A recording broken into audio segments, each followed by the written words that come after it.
They say Walt Disney's fondest memories came from a small town in Missouri where he lived with his family, a town called Marceline. If you ask me now what makes a man, the place where he comes from, religion, his family, and his friends. Indeed, these all must play a role in any camp for some, but for Walt there was just one in the end. Marceline, Marceline, where the best of dreamers dream. Though you've given me your best, I must be headed west. Though I owe so much to you, I must do as dreamers do. My city, my queen, Marceline.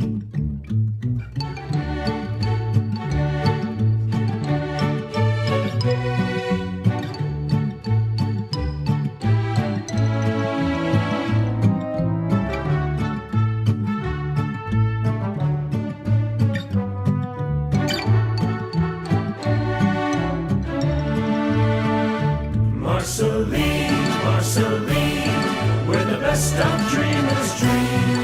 Though you've given me your best, I must be headed west. Though I owe so much to you, I must do as dreamers do. My city, my queen, Marceline.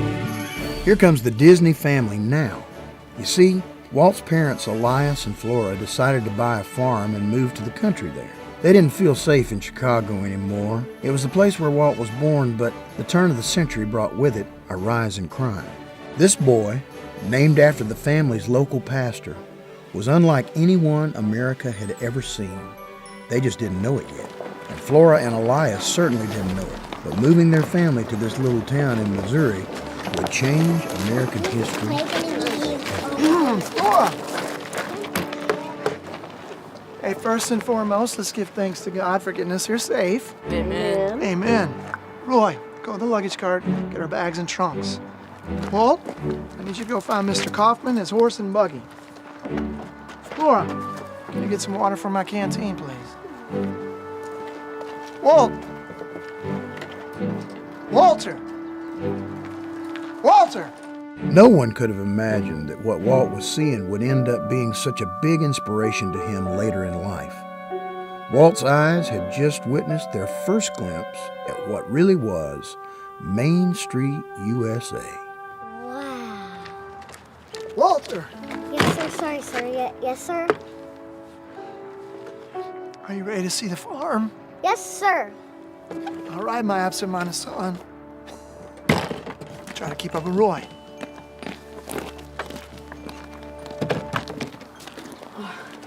Come on, Walt. There's a man with a wagon here to meet us. See, people are real nice here. I think I'm gonna like it here, Roy. You haven't even seen the farm yet. I can already tell. It already smells a lot nicer, people are a lot nicer, and the sky's a lot nicer. Come on, Walt. Walt Disney was known to say that more things of importance happened to him in Marceline than had happened since or were likely to in the future. What do you think, Ruth? Boy, this is the life. Life. No, I mean, ain't it pretty? Pretty. It's not the city, get it? This here's the country. Country. Golly, can't you come up with anything on your own? Oh, brother. Sister. Even through cold winters, Walt would find a way to entertain himself and his family. You see, Walt was interested in the arts and adventures from a very young age. And well, it looks as if he's about to create his first masterpiece. Look, Ruth, paint. Huh?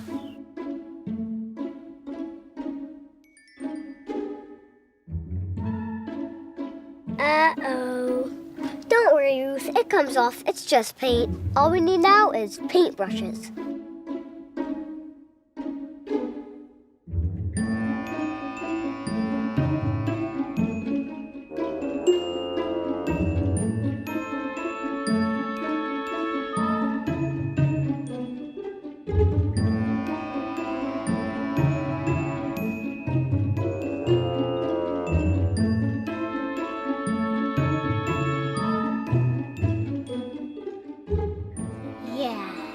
Perfect.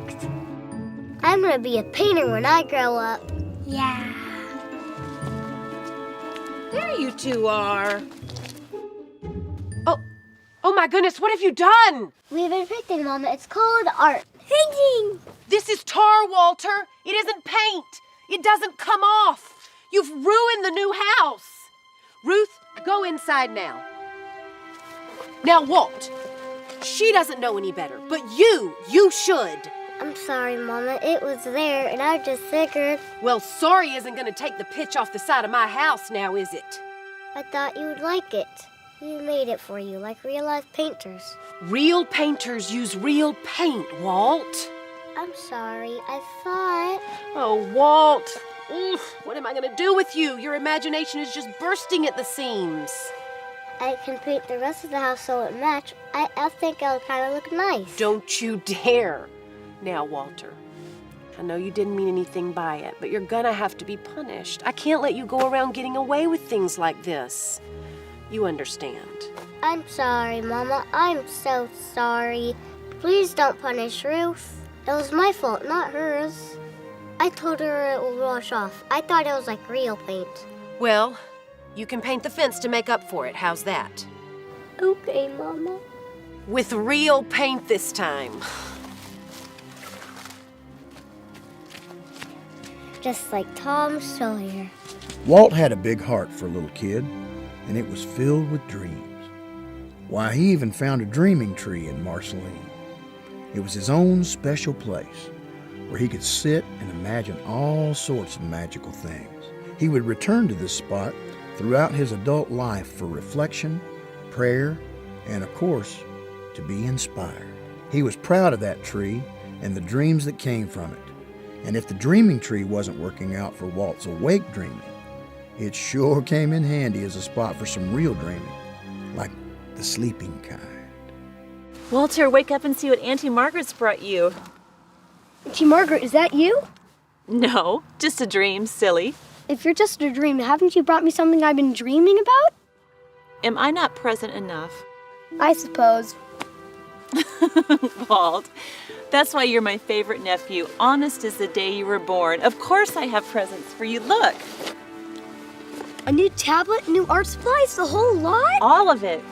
All for me? Yes, be my guest. Help yourself. Oh, thank you, Auntie, thank you. You can thank me by drawing me a picture, Walt. You are such a grand artist. I'm going to see your work in a museum one day. Well, today I promised Doc Sherwood that I'd draw Rupert. Who's Rupert? His horse. I suppose you have to start somewhere. Maybe afterwards you could draw a picture for me too? But only if you have all your chores done first, all right? Right after I get done with Rupert. Look, there he is now, Doc. Well, run along. Thank you, Aunt Margaret. Did I just get snubbed for a horse?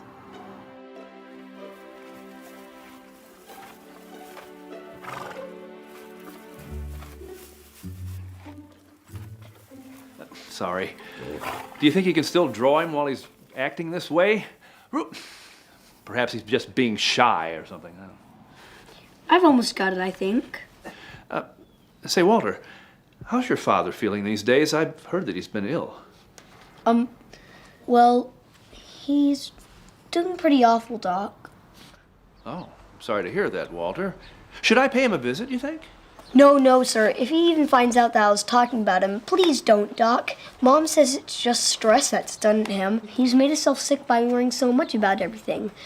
I think it's just the weather, or at least that's what Auntie Margaret says. Well, either way, it's understandable. He's got a big farm to tend. Well, just making ends meet. It seems like he may have to give it up. Oh, no, sir. We all love the farm. Heck, what would Marceline be without Walt Disney, right, Doc? well, it certainly wouldn't be as colorful, but... Well, as much as Rupert and I would hate to see you go, well, sometimes in life you have to give up things you love. It just makes sense to move on. I'm not going anywhere, Doc. This here's my home. Well, home is where the heart is, as they say, Walter. Well, my heart is in Marceline. Well, I know that, Walter. I know, but, well, perhaps you should begin to think about... Excuse me, sir. I hate to be short with you, but I've got other pictures to get to. Here we go. All done.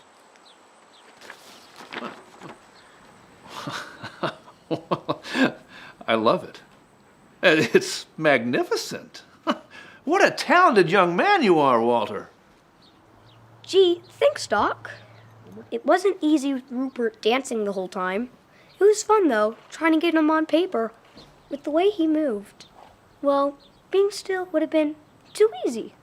Well, it's exceptional. I'd like to frame it and put it in my house. Really? Yes, really. Oh, now, here's a nickel. Now, I think that's a fair exchange, if you'll agree, of course. Wow, Doc, I would have just given it to you. Never give your art away, Walt. No, talent like this needs to be paid for. Why, I've never seen a patient for free, now have I? No, I guess not. Exactly.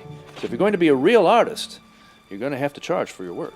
To everybody, even my mom? Well, not everyone, but the general public, yeah. Okay, then maybe just my dad. Oh, and Walter, well, if you're going to be a real artist, you're going to have to leave Marceline eventually. I mean, real artists need adventure in their lives. It's inspiration for their work, you see. I guess so. You need to see new things, meet new people, new horses even. And fill your mind full of fresh creativity. Why, you need to do that, though, away from Marceline. The artists of today are in New York City. Or maybe even France. Well, right now, I'm just happy drawing Rupert. Nah, an artist goes where the wind blows, Walter. I'll think about that, Doc. I better get home for dinner so I can draw Auntie Margaret's picture first. And I'm awful grateful for the nickel, Doc. I'll remember this forever. Thank you. Oh, you're very welcome, Walter. And whenever I look at this picture, I'll think of you. Well, goodbye now, son.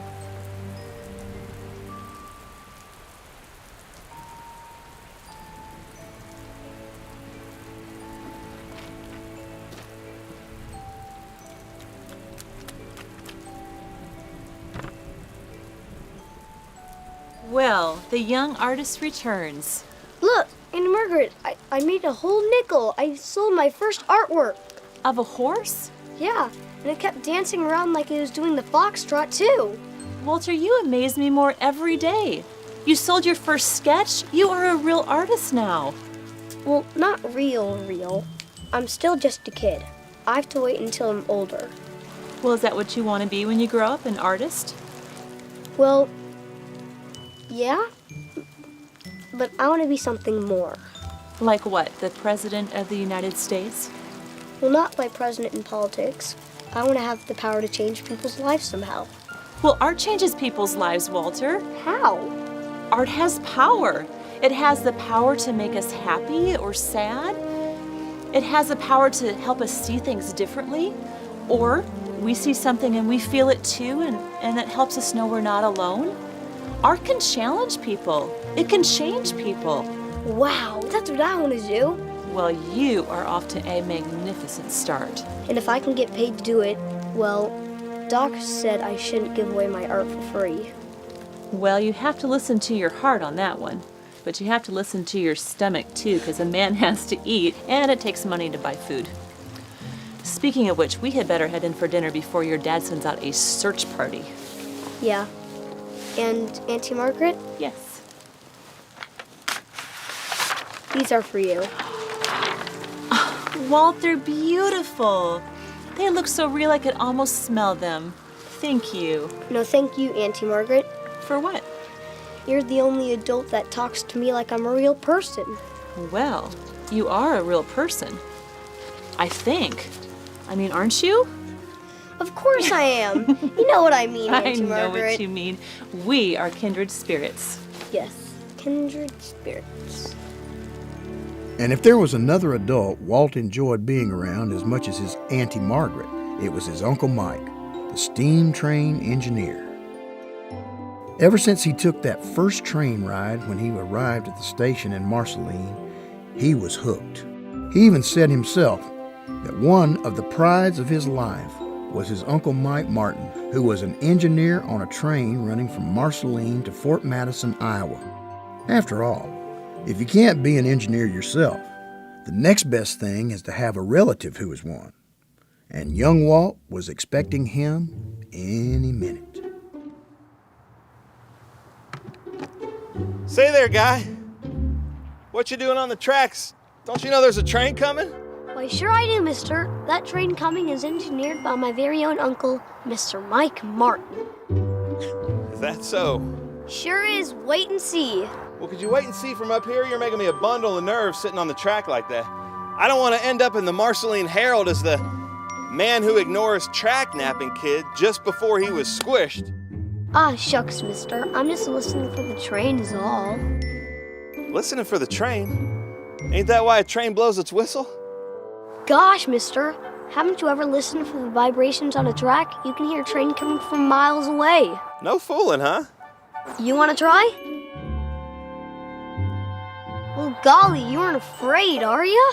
Who, me? No, I'm not afraid. Been meaning to brush up on my train vibration studies.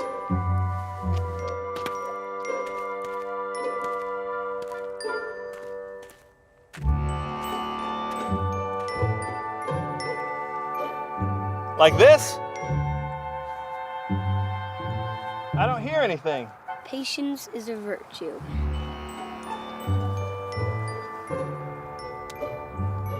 I hear something! That's my Uncle Mike.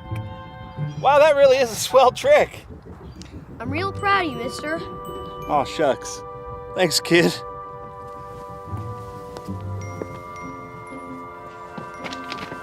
Now I always know if the trains are running on time. Mister? What's that, kid? You might want to skedaddle.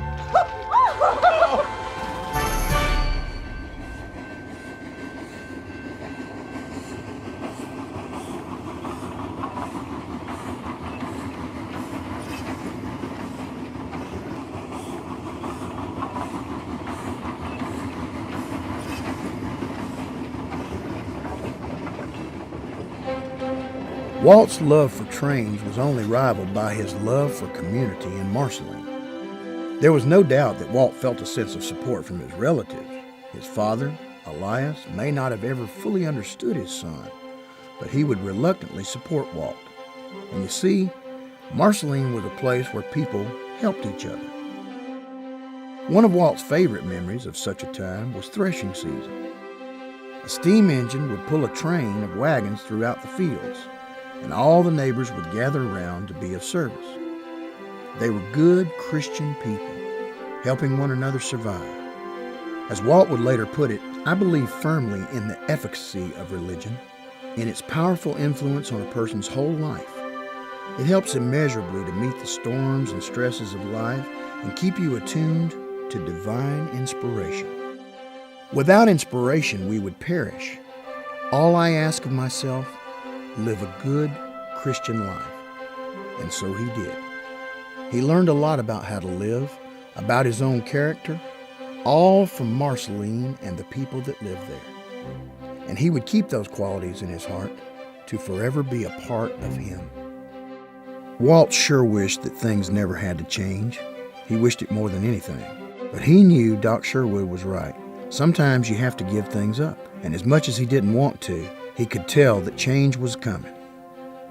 And he knew their life in Marceline couldn't last forever. Except for in his heart, of course. Nobody could ever take that from him. But it wouldn't be long before Flora made the decision to sell the farm and move into town.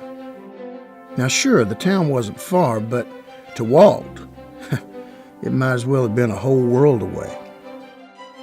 Once he got a taste of that country life, boy, he didn't want to give it up. But soon, there wouldn't be a choice. Roy? Yeah? Why do you think Dad's having us polish this stuff now? The farming season's over and it's just gonna get all dusty again, so why? Oh, come on, Walt. You know why. Yeah. I guess I just wanted to hear it from somebody who tell it to me straight. Just as long as we're together, it'll be business as usual. It'll be different, Roy, and you know it. Gosh, I'm only trying to cheer you up. And I meant it. Most of it, anyway. We may not be here on the farm, but we'll still have each other. It's just time to move on is all. But the whole world's ahead of us. It's time to get off this farm. You want to leave Marceline? Doesn't anything make you feel better, Walt? Walter, what's this I hear about you feeling bad? I just don't want... You don't what? He wants to stay. I can't blame him. Boys, I'm sorry, but in this household, we gotta go wherever we can make the better life for ourselves, not wherever we can draw the best bargain. barn cat. Now, how's the polishing coming? It'll be a fate worse than death if this isn't ready for the auction tomorrow. Auction? Tomorrow? Yeah, auction. What did you think? We're gonna pull this stuff behind the wagon? Take it to the new house? It'd look real good now sitting there on the street, now wouldn't it? Oh, Dad, he didn't mean anything by it. Well, you're not the only one losing something here. I've worked hard for this. All of this. We know you did, Dad. Boys, make yourself useful. Go into town, hang these signs up, and I'll work even harder cleaning up the farm equipment. Here, you're finished. Well, we can do both, Dad. No, just get it done. Go into town and get it done. We'll be back.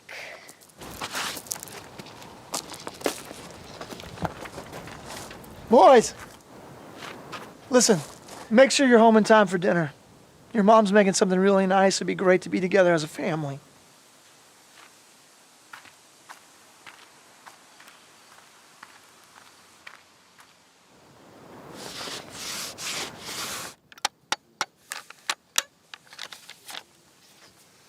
We're all hurting in our own way.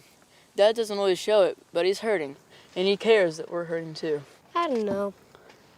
You'll understand when you get older. If that's getting older, I don't ever want to get older. You can't help growing up. Well, we'll have to see about that. Oh, yeah? I have some ideas. Ever heard of the Fountain of Youth? I read about it once in an adventure book. Oh, Walt. It's real, I tell ya. It was a sad day indeed. Everything Walt had come to know was changing and would just keep on changing, as life has a tendency to do. But he had Roy, and at least Roy could not only support, but enjoy Walt's imagination.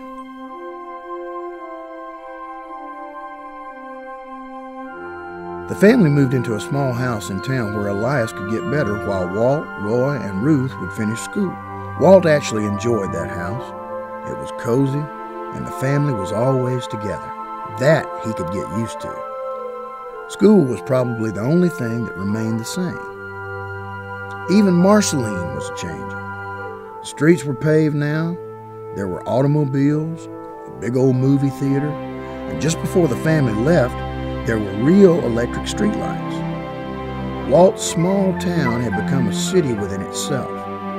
You see, nothing is really immune to change. But in Walt's heart, it was. He would always remember Marceline in his own way. Years later, in a meeting, he spoke of it fondly, saying, "That's what it is, a feeling of freedom with the animals and the characters that live out there. That's what you experience when you go out into the country. You escape the everyday world, the strife and the struggle. You get out where everything is free and beautiful." And so it remained to him. And he held on to that dream, that place where he once lived, that he would never forget, especially when the Disney family left Marceline for good. When Elias was well enough, they were off to Kansas City. Another adventure.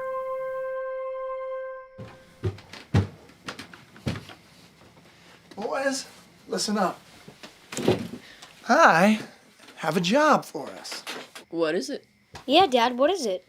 Well, it's a paper route. A paper route? That's a kid's job. It's anybody's job as long as it pays money, Walter. What's it pay? That's more like it, my industrious. On this job, it pays $3 a customer. How many customers? 650. On foot? Yes, on foot. How many blocks? 20 square blocks. Say, Dad, I don't want to gum up the works here or nothing, but I can't carry a third of 650 papers. I don't even know what that is, and I'm sure I can't carry it. Well, that's why I got us carts, Walter.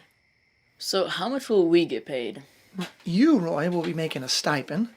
Walt here will be making an allowance. And I'll be investing Walter's allowance for him. Say, what do you mean investment? That's not money. It's better than money for you, Walt. Trust me. Well, that's an interesting idea, Dad, but I'd rather take the money instead, please. Walter. Well, I'm sure you would, Walter, but that's not going to happen. You will listen to what I'm going to say. I will be investing the money. I don't need you wasting all this money on frivolous things like toys and candy and art supplies. But... No buts. Listen, we start at 3:30 in the morning. But I have school. Well, then you better get up in time to get your paper route finished before school starts or you're going to go hungry. But I... No more buts. Lights out. 3:30 in the morning. $3.30. Gosh, if it wasn't bad enough that he's making me work with no pay, to add to insult and injury, he compared my art supplies to candies and toys. Oh, come on. You probably use your money to buy more shares of the Ozell Company. Heck, maybe he'll run the place one day, then you can work from there. But I don't care about none of that stuff. I want to be an artist. See, I've been drawing all my life. What are you laughing at? You say like you're 1,000 years old. I got as much of a chance as anybody. Let's just try out this paper out thing, okay? It doesn't mean you have to stop drawing. Okay. And I can always buy you candies and toys with my money. I don't want you going all the way to the store on my account, Roy. Why don't you just go ahead and give me the money? Good night, Walt. Good night. And Roy, thanks. Don't mention it.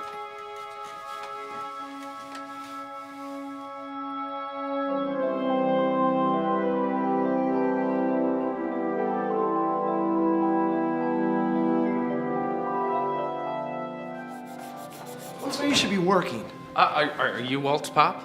Yes, I'm Elias Disney. Very pleased to meet you, sir. Very pleased. I'm Bert Hudson. I own the joint. Walt is an extremely talented kid. Just look at all the people lined up to see his latest masterpiece. Yeah, I see.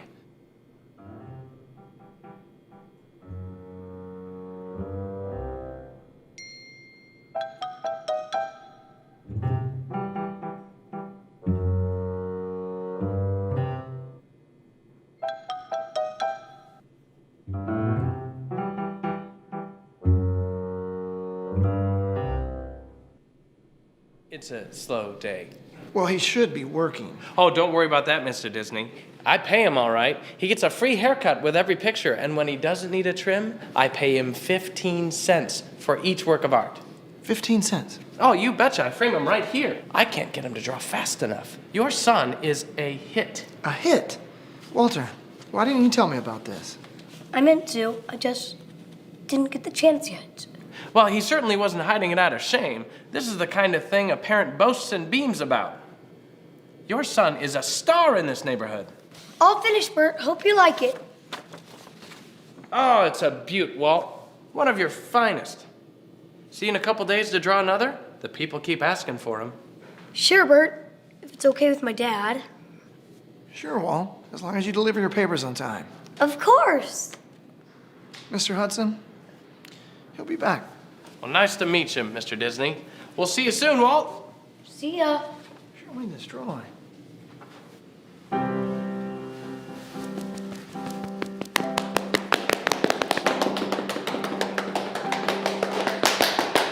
Cease mannequin, Master Disney. Indeed, Walter, what he said. Hey, what did you say? I have no idea. I just felt that young Master Disney deserved a compliment in a different language. I have no idea what language that was. Thanks, Oscar. Thanks, Jen. Walter, did you just call this man Jen? No, not Jen. Perhaps you heard young Walter say Jim. Or Tim. Or Tom. Although Jen would be best. I think so, but only if it was the tiniest drop in a tall glass of tonic water being sipped in front of a super Bella. Fragile, mystic, especially all ferocious. Walt Disney. Illustration. Exactly, nothing better. See, young Master Disney, your work is unfit for plain old words.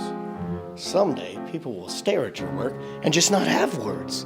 So they'll invent them, or you will, because you're that good. Walter, please don't encourage him. Oh, we don't need any encouragement. We've got enough motivational oomph. Yes, we've got enough motivational oomph of our own, just like Walt here. Motivational oomph. I like the sound of that. See, just being around you makes people more oompful. Okay, excuse us, guys. We have to go. Don't you have something else to do? Why ruin a momentous time? I'm sorry, sir. I don't think you understand. We've known young Master Disney since the beginning. I don't think you understand. I am young Master Walt's father, and I need to speak with him by myself, if you don't mind. Father, huh? I guess that kind of trumps our standing with Walter now, doesn't it? Well, we'll always be outside that window looking at your art, unless nature calls. Or unless we're looking at your art in a museum. But it would be his museum, of course, the Disney Museum. He wouldn't share with anyone. Walter, you are a true vision artistarian. Au reservoir, young Master Disney. Here, I made a drawing for you. Thanks, young Master Disney. Well, do you guys like it? Yes, we like it. I could have done better.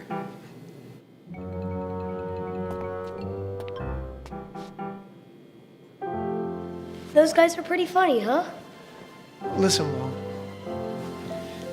You don't need to be spending time with folks like that. You need to be focused on your work and your talent.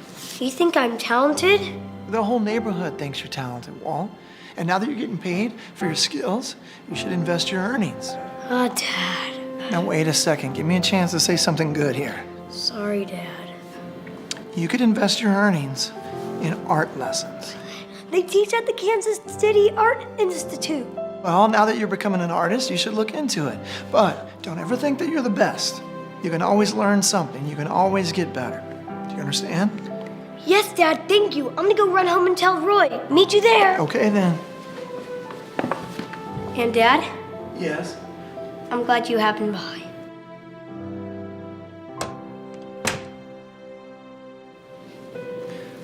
Me too, son. Me too. Roy! Where are you? Roy! I got ideas, Roy! Roy! I got an idea. Not again. No, look at this. All right. It looks nice. It's Electric Park. It has games, it has rides, it has everything. So what's the idea? We open up our own electric park. Okay? Forget about going to Chicago with Mom and Dad. Actually, well, I've been meaning to talk to you about something. No. Look. This place is pretty great, you know. It has stage shows, log rides, a lot of lights, but it's missing something. It's missing something. It's missing imagination. It's missing us. I drew it all out right here. We can open up our own park. A Disney park. No one is going to come to a Disney park. Yes, they will. Look, I drew a layout right here. Hey, enough. Let me speak. This is important. Well, this sounds serious. Sure it is. I'm going to be leaving in a few weeks. What do you mean?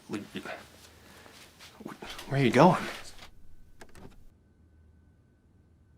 I joined the Navy. Yeah, with our country at war, I can't just sit around and do nothing when I know I'm able to help. What about me? This is for you. This is for you and every other American in this country. I mean, I'm doing this so that you can continue to live a safe and free life. Don't you get it? No, I don't get it. I need you here, Roy. What am I going to do without you? Come on, Walt. Look at you. You're doing great. You're getting paid to draw. You're taking art classes. You're a swell kid, all on your own. You don't need me. Yeah, I do, Roy. Yeah, I do need you. You're my family. And I will still be your family no matter where I am. I'm your brother whether I'm sitting next to you or on the other side of the world. Hey, let me put it to you this way. I need an adventure. A real adventure, the kind you read about in history books. You know, the kind that takes you to different parts of the world to see different people, different places. And this is a once-in-a-lifetime opportunity for me to have that adventure. I need you to understand that. Yeah, I get it. I mean, I get that you're the bravest person I know. You're the best brother a guy could ask for. And you're the only person around here that understands me and supports me. I understand, and pretty soon you'll be able to take your own adventures. And, you know, right now, maybe for you, that's Chicago. Roy, I don't know. Hey, what if I go with you? You will be with me. I'll be thinking of you the whole time. No, Roy, I'll find a way. Okay, I love this country just as much as anybody else. All right, and if you look up close in my eye, you'll see an American flag waving. And up my spine is growing red, white, and blue. All right, I'll find a way, Roy. I'll find a way. Whatever you say. So tell me about this Disney park. It's just an idea. But now, together we're going on a real adventure. The Disney boys are going out to war. Things didn't move quite as fast as Walt had hoped, and he found himself living in Chicago with Elias and Flora. Chicago was bittersweet for Walt. He got a job as a cartoonist for his school newspaper. He even had a girlfriend. But nothing could make him forget that Roy was gone. He missed his brother.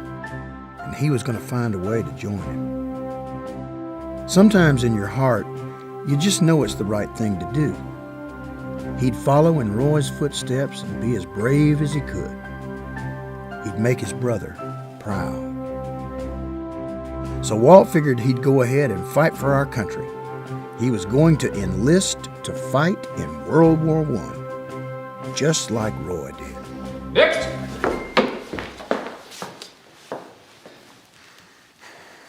Mr. Disney.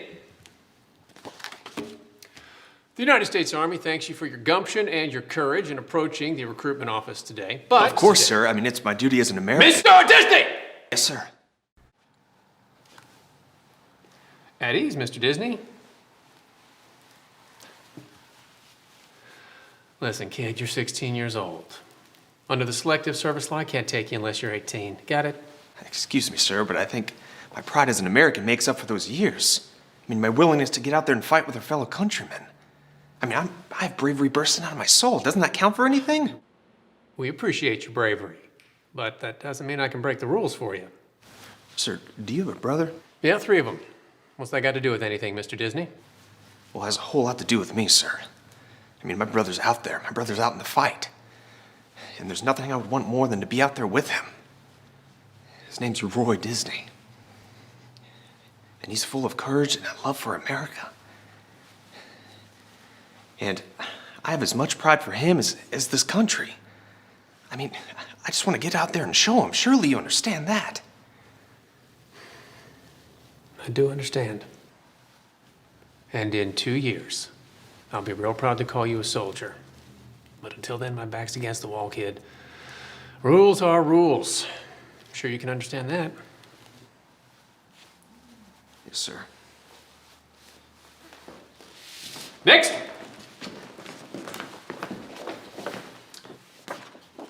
Mr. Johnston. You gonna shave? Now, Walt Disney never took no for an answer. There was this new agency called the Red Cross that helped people. And they were fixing to send some men abroad to help out with the war. And wouldn't you know it?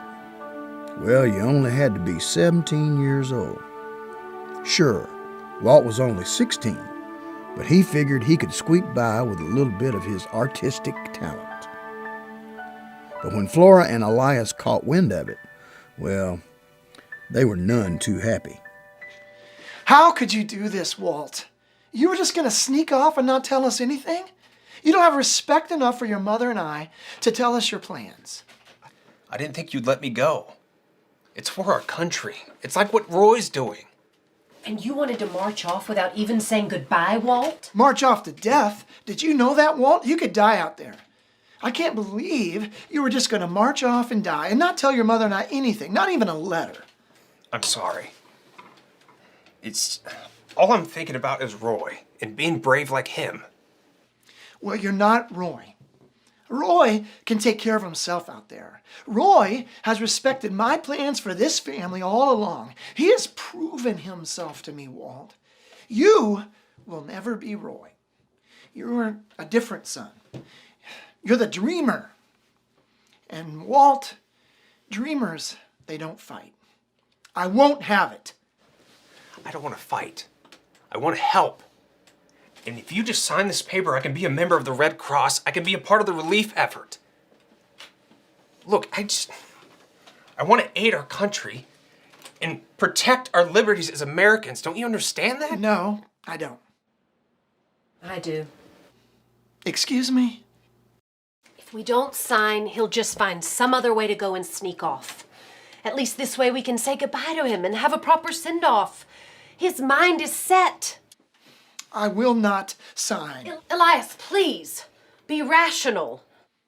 Flora, you can do whatever you want. I will not sign my son's death warrant.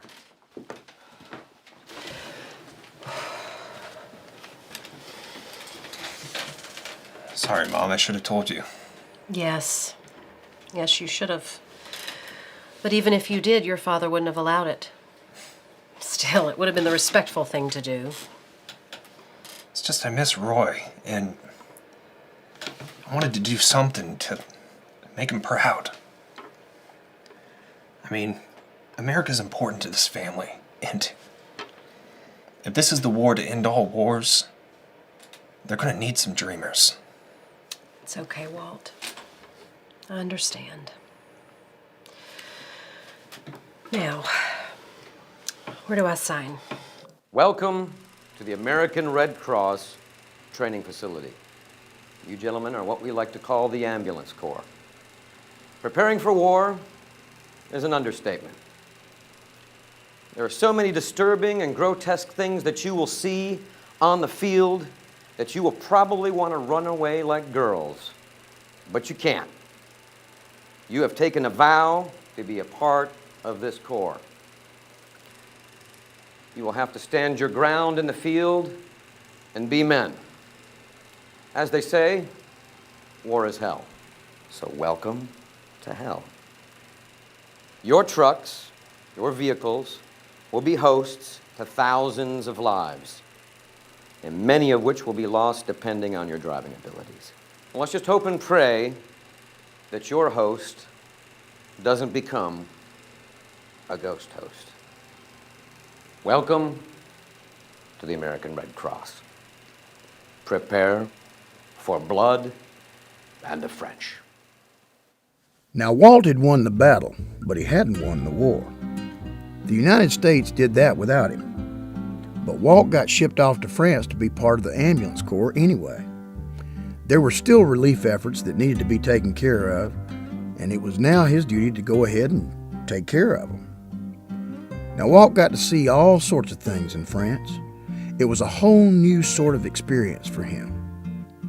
Here he'd never left the Midwest, and now he was traveling around an awful lot. This small-town boy was quickly turning into a man. Time seemed to move slower in France, and it was at this point where Walt was introduced to cigarettes. However, just like when he was a boy under the dreaming tree, he found comfort in art. And just like before, it was on an unlikely canvas.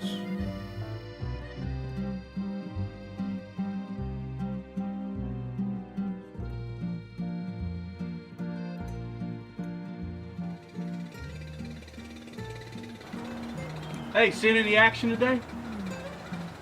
Nope, not today. Not yesterday, not even the day before that. Guess our instructor was right. If boredom is what they mean by hell, war is hell.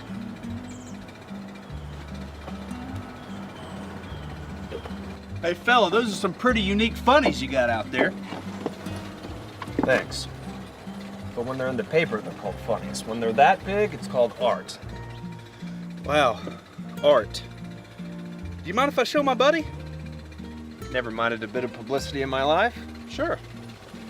Hey, Ray, come here. Check this out. They call this art. That's nothing. I know a guy back on the East Coast who can draw just as good as that.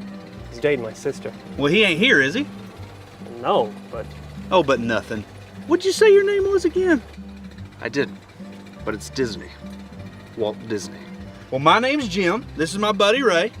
And do you think you might be able to draw a couple of things for our meat wagons? Oh, sure I could. I can draw something for you, your gals, whatever you need.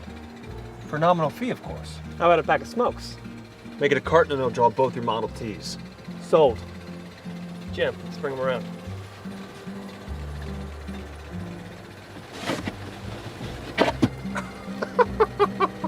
Doc Sherwood was right so many years ago.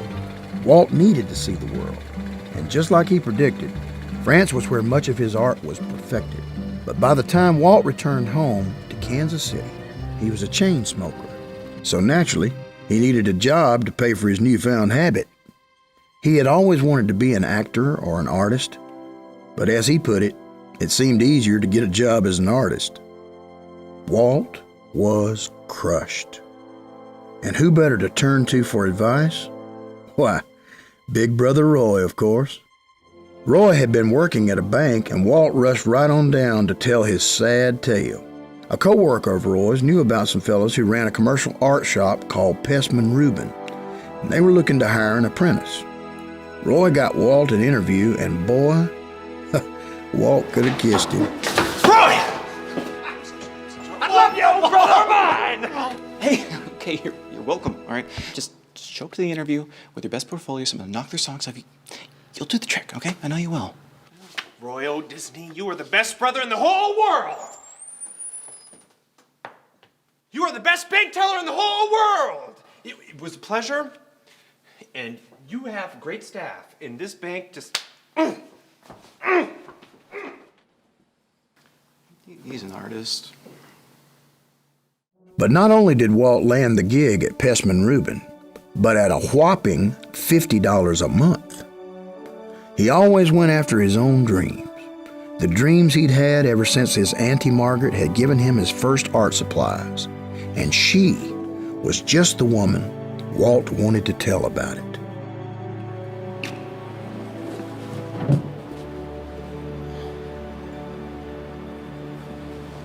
Say, is that your gal? She sure is a looker. No, she's not my gal. It's my auntie. And yes, she is beautiful, and you should learn to be more polite. I'm sorry, I didn't mean nothing by it. I was just... She sure is pretty, and I bet she's just as swell, too. She sure is. I wouldn't be where I am today without her. Where I am today is just the beginning. Sounds like you're a real lucky guy to have a nice lady like that as your auntie. I sure am. I'm on my way to tell her that, too. Wow. She sure is a beaut. She's not a racehorse, fella. All right? Would you talk to your mother with a mouth like that? No. No, see, my mom has a tendency to hit me over the head when I'm being impolite. Well, she either knocked sense into you or out of you. I don't know which. Now, you need to learn to behave. I'll try, but sometimes I misbehave when I'm not even trying. Listen, fella, you're not going to change the world like that. You need to straighten up. Straighten up. Get a job. Do you have a job? Well, get a job. And You don't... Well, you give my best to that pretty as a princess auntie of yours. What a beaut. Walt headed over to the hotel as fast as he could. He was awfully excited to tell his auntie the good news. He felt like a steam engine coming down the track. Then he was barreling up those stairs as fast as he could. Suddenly he was grinning and knocking loudly at the door. He wanted to tell his auntie. He wanted to tell the whole world. Uncle Robert. Hey, Walter?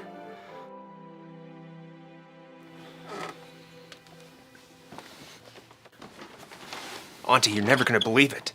They're paying me to draw pictures. I got a job at Pestman Rubin. They're paying me $50 a month. I'm a real artist now. And it's all because of you. Who is it, Robert?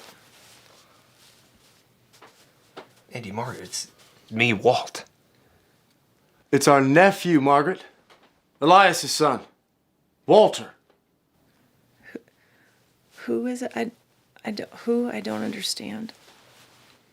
Auntie Margaret, it's your favorite nephew. It's Walt. I mean, you gave me my tablet, my drawing supplies. I mean, if it wasn't for your encouragement, I wouldn't be an artist. I mean, you used to rave about all my pictures. I'm tired. I think I'm gonna sleep for a while.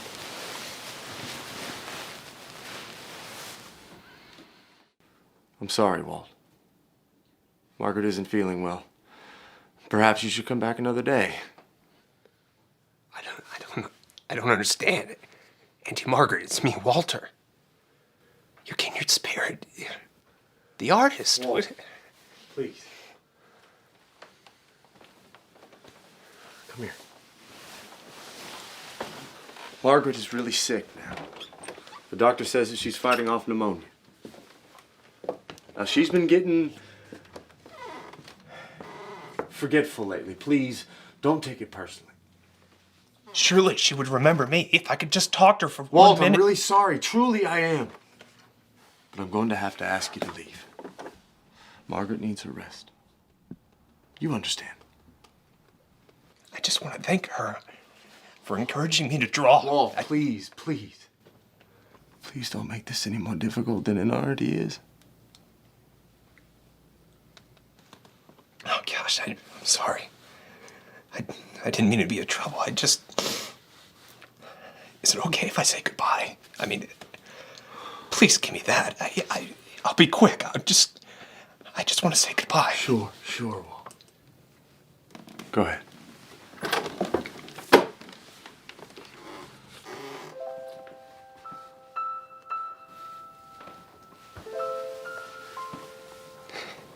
Thank you.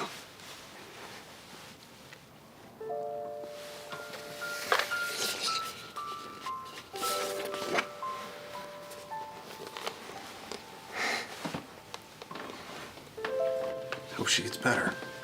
It was good seeing you. It's good to see you too, Walter. Give my best to Eliza. Who was that, Robert? No one, dear. No one.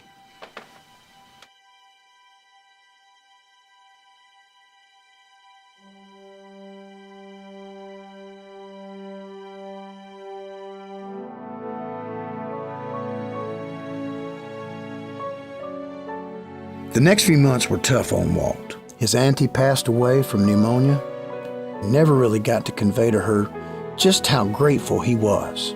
He never got to feel her old enthusiasm about his talent, the enthusiasm that gave him the confidence to pursue his dreams in the first place. And he lost his job at Pessman Rubin due to downsizing. Things were looking pretty bleak for Walt, but he didn't lose faith. He knew he had a God-given talent, and it was meant for something special. Elias was right. He was the dreamer, and dreamers never quit. Hey, Walt, it's me, the donut-eating champion of Pessman Rubin. Ub Hours. Shuffleboard Coke, Captain. Old buddy, old pal. Come to offer me my job back? I gotta say, I got a lot of prospects on the horizon. No, I got kicked out on my rear too. That's why I came by. Thought maybe you had something, anything. I gotta support my mother, and she's not the most gentle mother, if you know what I mean. So I didn't know if you had something. I'm desperate, Walt. Desperate, I tell ya. I didn't know if maybe with your connections with your brother Roy, if you had something. Anything. To be honest, Hub, I don't have much going on myself. Come on, Walt. If anybody can think of something, it's you. You're a thinker. I've got your number. You've got one of the greatest minds in all the world. If you just put your mind to it, you'll think of something. All right, calm down. You're gonna wake the neighbors. It's daylight, Walt. Some of them take naps, but I can't think with you being a big bundle of nerves. Now give me a second to think about it. Right. Sorry. If I just let you think, then we can come up with something.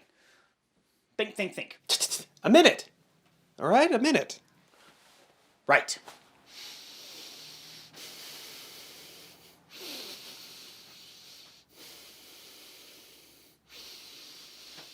Can you breathe a little quieter? It's not really my fault. The doctor says when I get all stressed, my sinuses and nasal cavities flare up, and I don't know what's going on. If I could just think with Pessman Rubin and... By Jove, I think I got it. Got what? An idea, an idea. Oh, what is it? We go into business for ourselves. I don't think so. We don't need an agency. We cut out the middleman. It's just us. All we need is clients. We can call it iWorks Disney Commercial Artist. You're gonna give me top billing. Well, Disney iWorks sounds like you're gonna go get your eyes checked out. Or get a nice pair of spectacles. We're commercial artists. We're not optometrists. I'll tell you what. You go set up shop. I'll get the clients. We'll be in business in no time. Well, what are you doing? Get going! Right.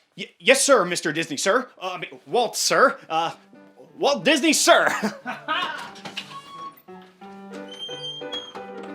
Now, Walt and Ub weren't doing too bad at all. Walt did the sales pitches and got enough clients to afford them their own office and plenty of profit. The iWorks Disney Commercial Artist Company was in business all right. Well, for a little while anyway. You see, Walt got a job as an animation cartoonist at the Kansas City Slide Company, and he left Ub in charge of their company. Ub wasn't much of a take charge kind of guy. Things went downhill pretty fast, and soon enough, Ub was asking Walt if he could get a job at the Kansas City Slide Company too. So that was the end of the iWorks Disney Commercial Artist Company and the beginning of learning a new kind of drawing, animation. How it began might seem a bit primitive, but remember, you have to start somewhere. So first, an animator draws a picture. Then they cut out whatever parts are going to move. And they tack those movable pieces onto a board with a little pin. Snap a picture, move the piece a tiny bit, pin it again, snap a picture, move the piece again.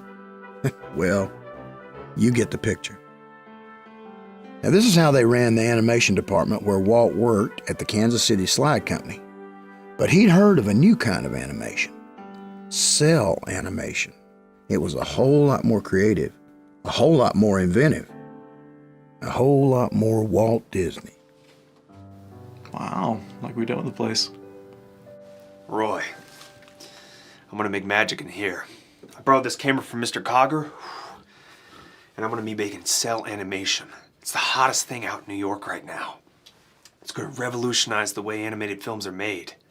Well, it's not what Elias had in mind when he built this garage, but I'm sure I'd be impressed to see him making moving pictures in here. Yeah. I'm onto something big here, Roy. I can feel it. It's so modern and exciting. And I'm good at it, Roy. I'm good at it. No, you're good at it. You're good at anything you put your mind to, but can you make something out of this? I mean, if you can make some money at this, some real money, you should open a business. Roy, old brother of mine, you're talking to somebody who's already procured himself an interview with the king of Kansas City showbiz. Frank Newman? Yeah, Frank L. Newman, the owner of the Newman Theater on Main Street, sitting 1,000 seats in Italian Renaissance style. I illustrated their programs when I worked at Pess and Rubin, so I already had an in. I told them about the laughgrams me and the fellows were working on, and they liked the idea. Said Mr. Newman would love to see him. And what's a laughogram, exactly? Well, you know how before a movie begins, they show a few minutes on a newsreel? Yeah, sure. Well, it's just like that, but with moving cartoons. Okay, just imagine like a commentary on something that's happening in the city. You know how everybody complains about the transportation being so slow? Well, we show a lady sitting there, waiting for our trolley, and the next thing you know, a flower's growing up around her hosiery. Yeah? Well, here, show me. All right, you only have to paint the background once, okay? Anything that moves is put on the forefront of a transparent celluloid. But if only one character's talking and the other's standing still, you only have to move one character, and then you just use a stationary cell for the other. Here, let me show you.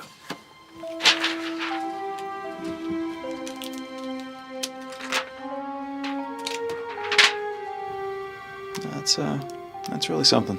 I think I'm gonna be in business again. And if these laughograms take off, I can start making longer films. Whole animated films. One for kids and adults. For the whole family to see together. Well, you know I'm rooting for you. So, did you finish this one?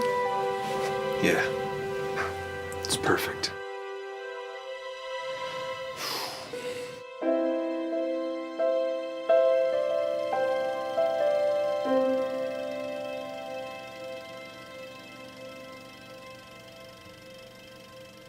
These are the bee's knees, Mr. Disney. I mean it. Say, we could do one where bees have knees. That would be a laugh, wouldn't it be? Ain't that the truth? Ain't that the truth? Well, I love them. Love them? Yeah, I love them. Gotta have them. Gotta have them. Right here, right now. That's what you come here for, ain't it? Yes, sir. Yeah, it is. Now, tell me how much you want for these here laughograms. Are they gonna be too expensive to produce, or can I buy them from you? Gosh, Are you telling me that you came to a business meeting and you don't have a sales pitch? What is this, your first time around the block, kid? No. Of course not. It's just, I have a frog in my throat, that's it. Well, you tell him to jump on out here and give me a price. I ain't got all day. 30 cents a foot. Deal. Come on, I'll check on it. Mr. Disney, I believe that this is going to be the beginning of a beautiful relationship. Sure is, sir. Sure is. And thanks for watching this and giving me the time to Kid, show I ain't you. got all day. Save your mush for your gal and move on up. Yes, sir. Sorry, sir. This is not the military. My name's Mr. Newman. The door's over there. Right. Mixed Enough already. Get out of here before I change my offer. Now, Walt left that meeting with Mr. Newman feeling like $1,000,000. Until he realized he wasn't going to make any money on the deal.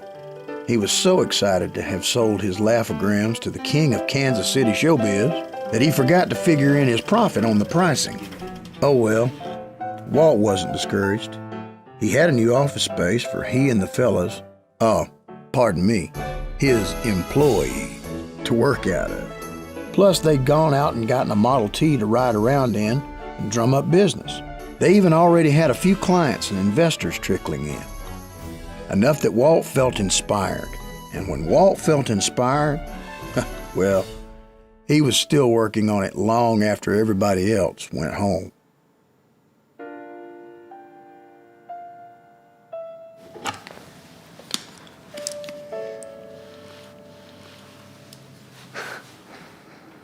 Why, hello there. You know there's a cat that prowls around these parts, right? But don't worry, if you stay with me, I'll keep you safe. Just as long as I feed you, huh? Well, I didn't know I was talking to a business mouse. Well, I'm happy to have the company. You know, since we're newly acquainted friends, I should probably tell you, I'm gonna change the world. And it all starts right here. I know a lot of people say that, but, you know, I'm gonna do it. I'm gonna do it.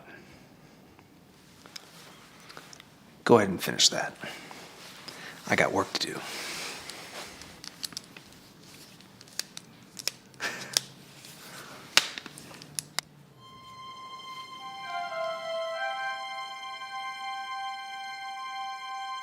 Alice's Wonderland was one of the first films to have live-action characters appear inside a cartoon and interact with animated characters. All right, Virginia, come over here and sit down. I want you to look at my drawing pad here. You're not going to see anything. I want you to imagine.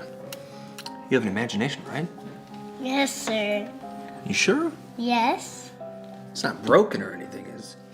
No, sir. I was imagining last night for today, and I was supposed to be sleeping, but my mother got mad. Oh, well, I hope we meet your expectations. So, Virginia, for this scene, I want you to look at my drawing pad and imagine that there's a doghouse, okay? Okay. There's this scuffle going on inside, okay? And the dog keeps getting thrown out. By who? Well, at the end, you find out that there's a cat living inside. That's silly. Well, then you don't have to imagine anything at all. Just remember what I told you and about how silly it is. And just think about how it makes you laugh, and then just laugh, okay? Okay. Hold on, Virginia. Fred, can you answer that, please? He's got it, Walt. Can you tell him to hang it up and leave it off the hook so we don't get any more interruptions? Sure thing, Walt. Hey, can I talk to you for a minute, Walt? Sorry, Virginia. Hey, you want to see my pet mouse? Yes. Hey, up. Show her the mouse.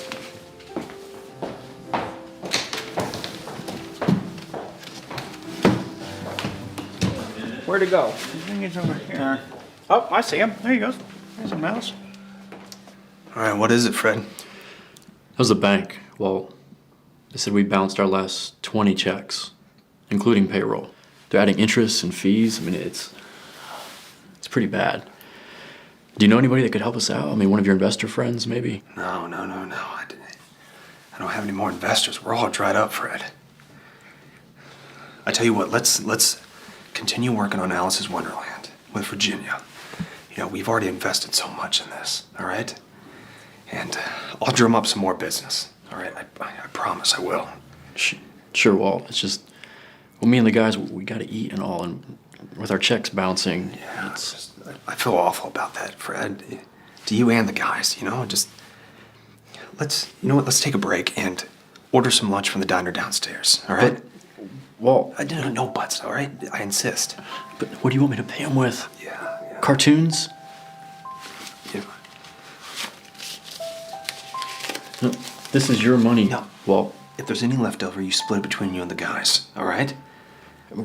What are you gonna do? Don't worry about me, all right?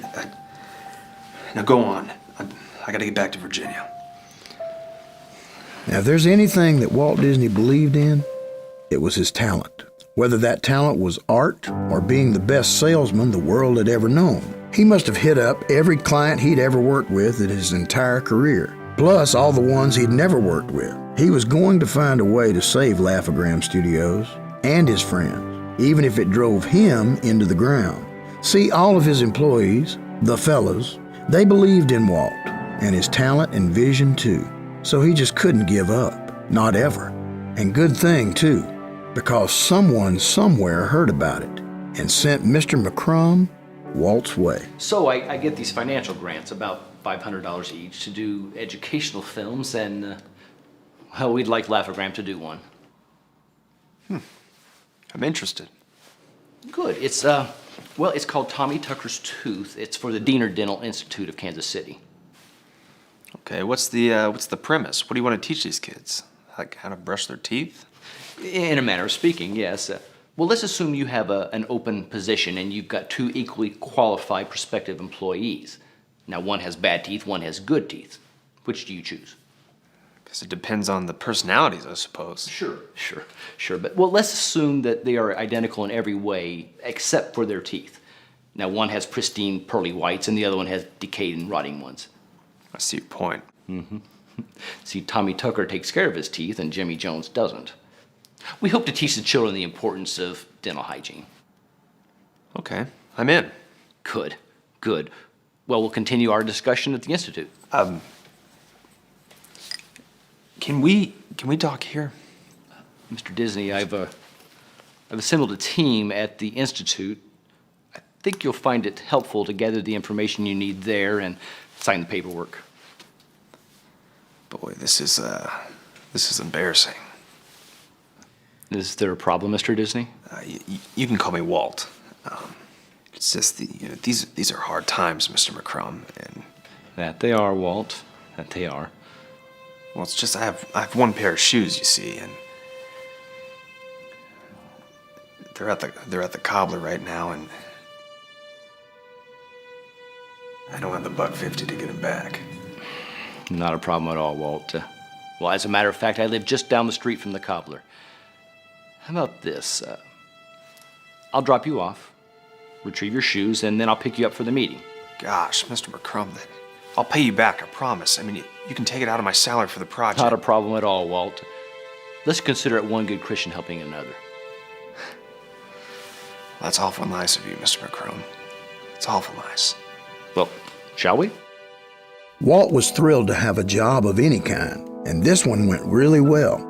He liked working with the children involved in Tommy Tucker's Tooth. Sure, the pay wasn't great, but it seemed like a great payoff anyway, on account of it was educational, and it would help children to take care of their teeth. Walt felt like he had done something good, but nobody had been paid in a long while now. So Walt doled out the cash to everyone but himself again, figuring what goes around comes around. Hoping that something good would come back to him, he had faith that God would provide, but he kind of wanted to eat too. Times were tough at Laugh-O-Gram. Clients were scarce, bills were mounting, but Walt tried pressing on. He'd been borrowing money here and there, trying other ways to make a buck, even advertising to take baby pictures and even pet pictures. The guys always kept each other in good spirits, kept each other laughing and smiling, but laughs and smiles don't pay the bills. Soon the collectors, well, they came knocking, and a knocking, and a knocking. Yes, I was here yesterday, and the day before that, and the day before that, etc., etc., etc. Oh yeah, I remember you.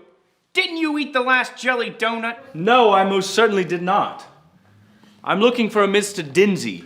Dinsey? No Dinsey around these parts. Next door, maybe. Did you try Kansas City, Kansas? I know very well Mr. Dinsey signed papers to incorporate this Laugh-O-Gram Studios. He hasn't paid his creditors, and he needs to take care of that right away. Right away, I tell you.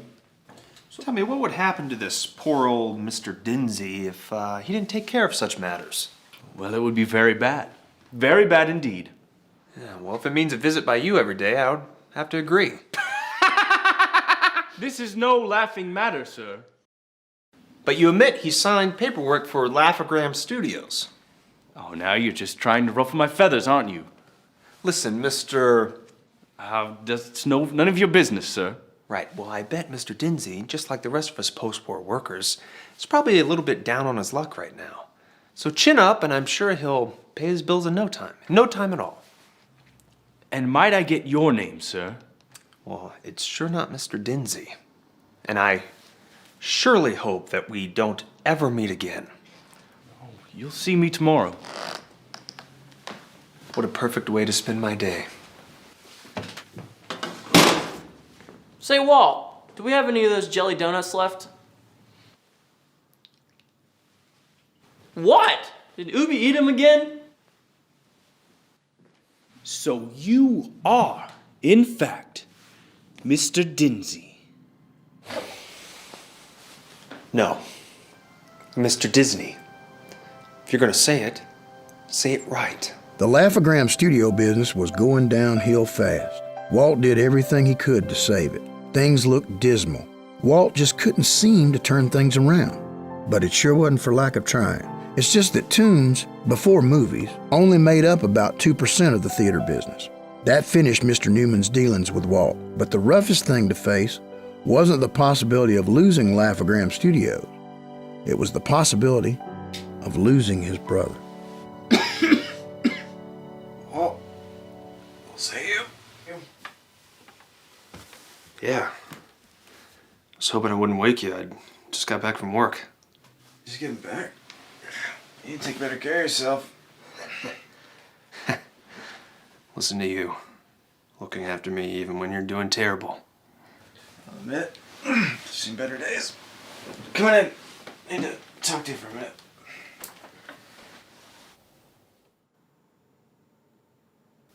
You know, I'm leaving tomorrow, don't you? Doc says, warmer climate, be better for me. Yeah, after I got tuberculosis in the war, these Missouri winters haven't exactly been too kind to me. Yeah, I thought I'd see more of you before I left.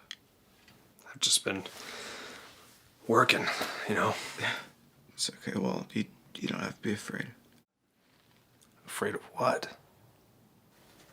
Afraid I'm gonna die?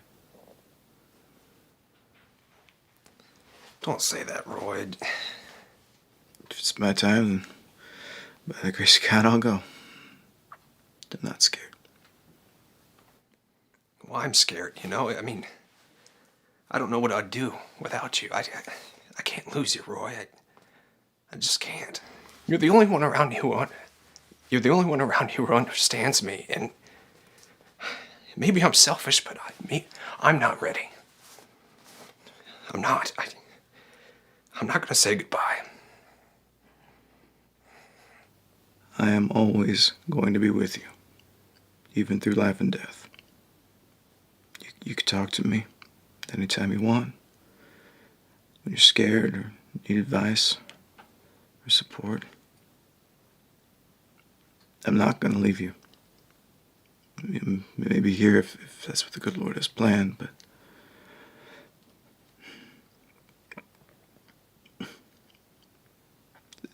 it's never goodbye. Not really.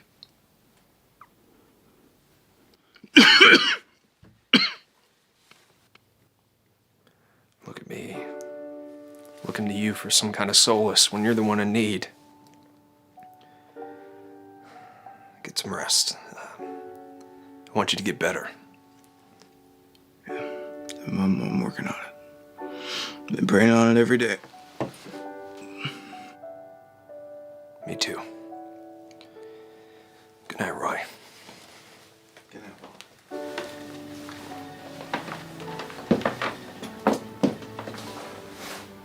Hey, Roy. Just in case I don't get to see you, You know I love you, right? Love you too. But I'm not going anywhere. At least not tonight.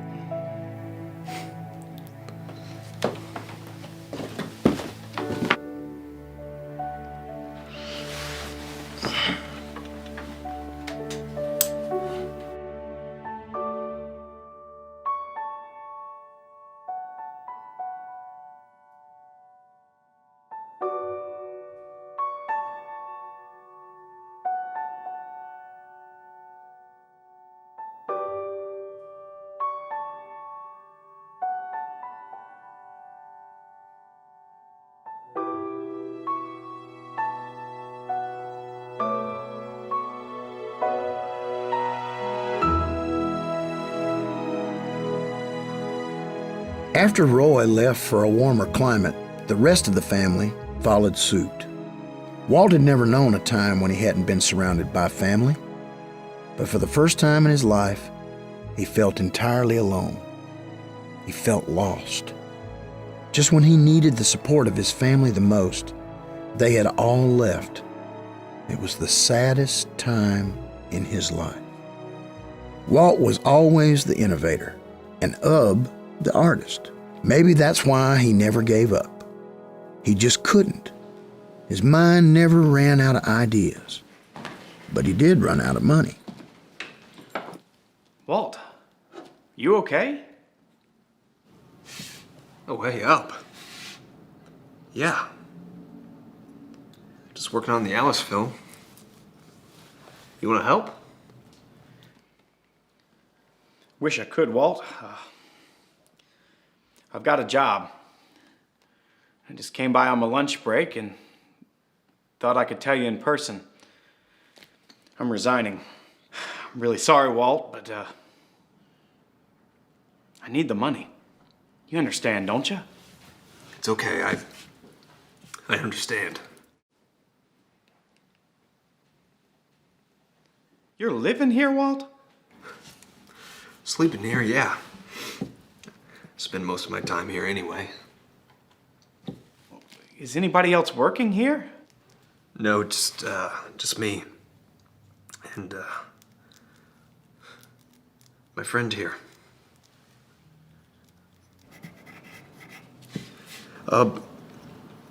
People have to make money, and it's just something I don't have to give right now. What are you living on, Walt? Not much. Not much, Ab. How's Roy doing? Has he gotten any better? Yeah, he's getting better. Well enough to badger me about how to run things around here. He thinks I should file for bankruptcy and move out to California. Animation's bigger out there, and says there's a real market for it. But I made a commitment with the Alice film, and I think I'm gonna try to finish it. I think you should listen to your brother, Walt. Hey, I've got to get back. What's that for? I just want you to have something to eat.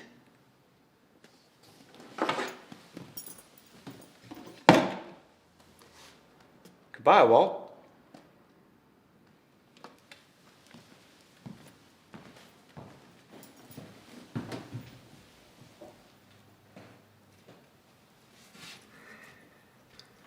Goodbye, Hub.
Maybe Walt felt a little like Alice.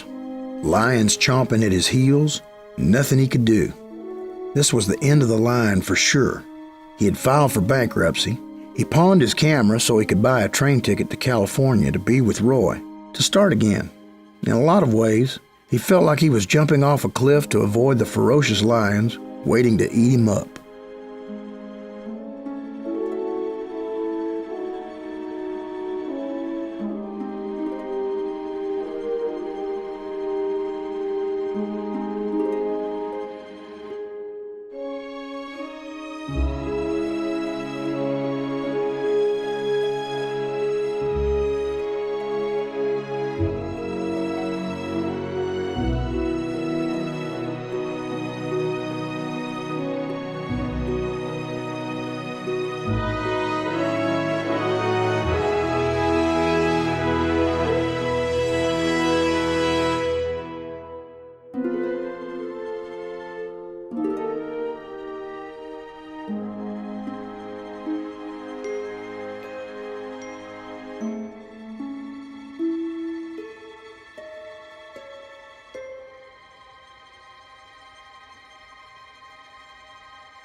I don't want to leave you in there to get eaten by that cat. You'll have a better chance out here. You'll see. It's like my friend Doc Sherwood said when I was a kid. Sometimes you gotta give up on the things that you love. Sometimes it makes sense to move on. It hurts me too, but there's a whole world out there for you to see. You don't want to be in the same place for the rest of your life, do you? Just think of the adventures you're going to be missing out on.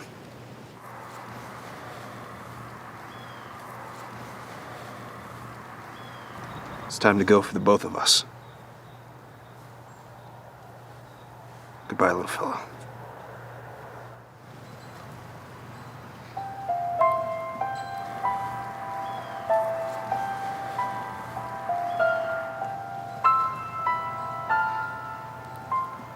See you real soon.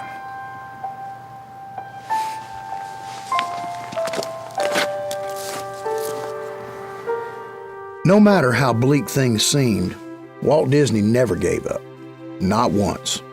Failure upon failure, he still believed in himself, in his talents, the faith in his soul that he could achieve anything if he just put his mind to it. After all he'd been through, he still went on towards life's next adventure, and thank goodness he did. He went on to become someone so special, so innovative, so remarkable.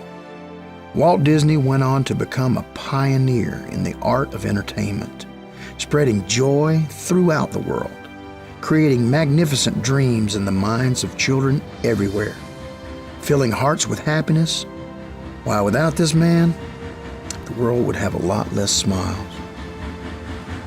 You see, dreamers never quit. Dreamers do.